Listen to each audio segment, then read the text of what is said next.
আজকে দেখাবো খুব সহজভাবে কিভাবে মাওয়া বিখ্যাত বাংলাদেশের মাওয়া বিখ্যাত উম, ইলিশ মাছের ভর্তা বানায়। তবে দেখো, আমি আগে থেকে এখানে ইলিশ মাছের লেজটাকে ভেজে নিয়েছি, সাথে পেঁয়াজ ভাজি করে নিয়েছি এবং শুকনো লঙ্কাও আমি ভাজি করে নিয়েছি, সাথে একটু কাঁচা পেঁয়াজও নিয়েছি। ভিডিওটা যেন বেশি বড় না হয়, ওই জন্য আমি সবকিছু গুছিয়ে তারপরে ভিডিওটি স্টার্ট করেছি।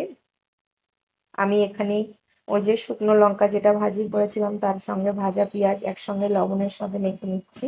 কাঁচা পেঁয়াজটাও আমি খুব সুন্দরভাবে ওর সঙ্গে মেখে নেবো। চেষ্টা করবেন ঝালটা একটু বেশি দেওয়ার, যদি যারা ঝাল পছন্দ করেন, কারণ ঝালটা একটু বেশি দিলে খেতে একটু বেশিই টেস্ট হয়।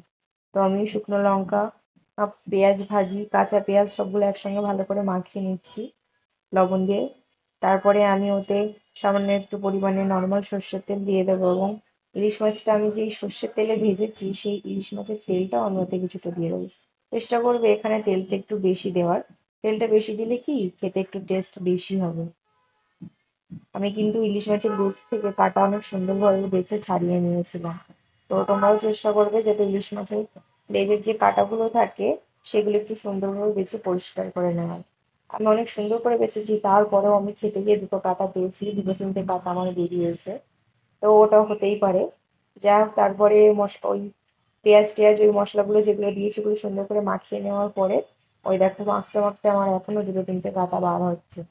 ওগুলো সুন্দর করে মাখিয়ে নিতে বাচ্চা করে, যত সুন্দর করে মাখাবে টেস্টটা ততই সুন্দর আসবে। সত্যি কথা, এই মাখাটার সঙ্গে ইলিশ মাছের তেল দিয়ে যে গরম গরম ভাতটা খেয়েছি না, দারুণ লেগেছে খেতে।